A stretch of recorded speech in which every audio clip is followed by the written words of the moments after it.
بیٹا زبیر،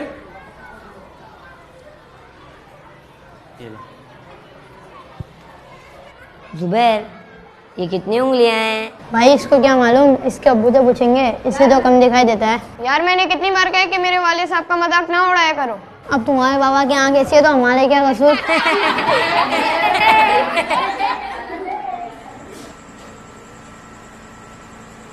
ابو میں نے آپ کو کتنی دفعہ کہا ہے کہ میری کلاس کی طرف نہ آیا کریں، سب دوست میرا مذاق اڑاتے ہیں کہ تمہارے والد کی ایک آنکھ نہیں ہے، اور یہ مجھے بالکل اچھا نہیں لگتا کہ کوئی آپ کا مذاق اڑائے۔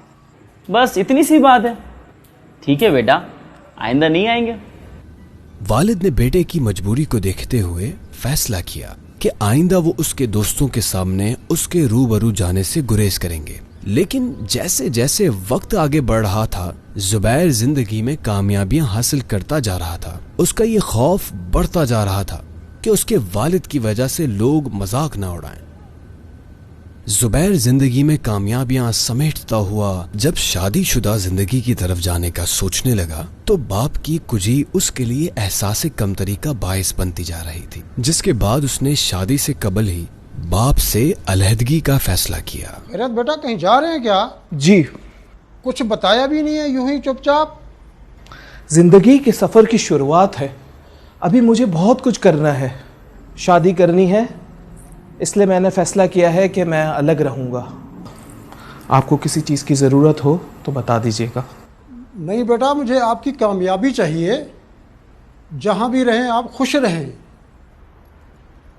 زبیر نے والد سے علیحدگی کے بعد شادی کر لی۔ قدرت نے اسے اولاد کی نعمت سے نوازا۔ اس کے پاس گھر، بیوی، بچے، سب کچھ تھا۔ وہ نفسیاتی طور پر باپ کے بغیر زندگی کو قبول کر چکا تھا، لیکن اس کا والد اکثر و بیشتر دور سے ہی صحیح لیکن اپنے بیٹے کو دیکھتا، پوتے پوتیوں کو دیکھتا اور خوش ہوتا۔ وقت گزر گیا۔ ایک روز اس کے والد نے سوچا کہ وہ بیٹے سے ملے اور اپنی جمع پونجی اس کے حوالے کر دے، اور وہ وہاں جا پہنچا۔ جاؤ بیٹا، دروازہ کھولو، دیکھو کون ہے۔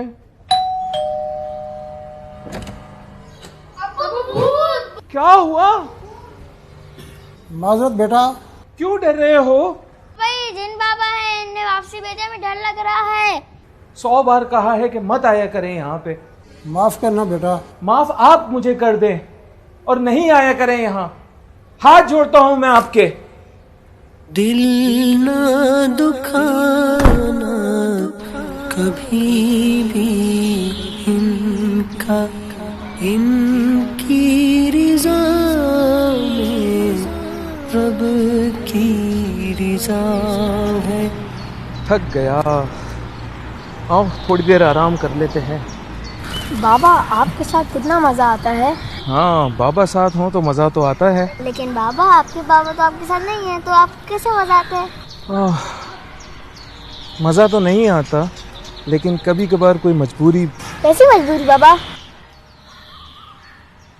تمہیں میرے بابا سے ملنا ہے؟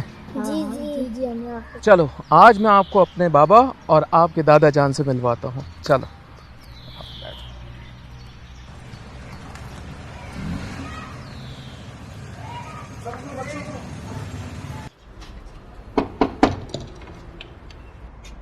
بابا، میرا مطلب ہے شریف صاحب ہیں گھر پہ؟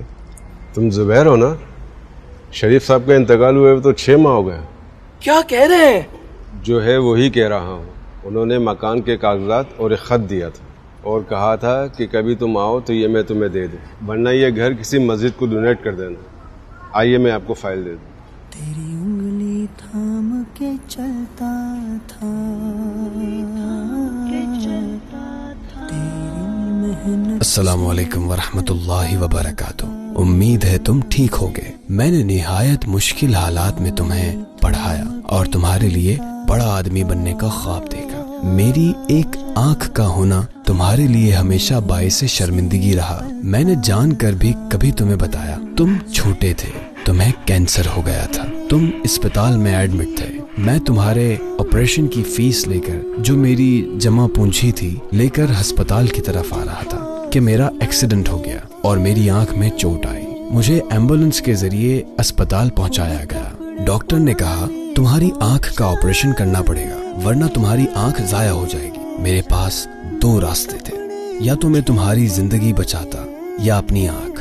میں نے تمہاری زندگی کو بچانے کا فیصلہ کیا۔ میں خوش ہوں کہ تم آج کامیاب انسان ہو اور تم نے اپنی زندگی کو رائگاں نہیں ہونے دیا، بلکہ پڑھ لکھ کر خود کو اور اپنے بیوی بچوں کو اچھی طرح سنبھال لیا۔ رشید بھائی کو مکان کے کاغذات دے رہا ہوں، چاہو تو رکھ لینا، چاہو تو اسے بیچ کر اس کا پیسہ اللہ کے گھر کی تعمیر کے لیے وقف کر دینا۔ فقط تمہارا والد۔ چاچا، یہ فائل آپ اپنے پاس رکھیں اور اسے بیچ کے اس کی رقم کسی مسجد میں ڈونیٹ کر دیجیے گا، اور مجھے میرے بابا کی قبر بتائیں۔ دوسروں کا مذاق اڑانا ہمارا معمول بنتا رہا ہے، جبکہ قرآن مجید فرقان حمید میں اللہ تعالیٰ نے ارشاد فرمایا، مرد دوسرے مردوں پر نہ ہنسیں، ہو سکتا ہے کہ وہ ان ہنسنے والوں سے بہتر ہوں، اور نہ عورتیں دوسرے عورتوں پر ہنسیں، ہو سکتا ہے کہ وہ ان ہنسنے والیوں سے بہتر ہوں، اور آپس میں کسی کو تانا نہ دو۔ جبکہ والدین کی اطاعت اور حقوق کے بارے میں تو قرآن و حدیث میں متعدد بار کہا گیا، اور تمہارے رب نے حکم فرمایا کہ اس کے سوا کسی کی عبادت نہ کرو، اور ماں باپ کے ساتھ اچھا سلوک کرو۔ اگر تیرے سامنے ان میں سے کوئی ایک یا دونوں بڑھاپے کو پہنچ جائیں تو ان سے اف تک نہ کہنا، اور انہیں نہ جھڑکنا، اور ان سے خوبصورت نرم بات کہنا۔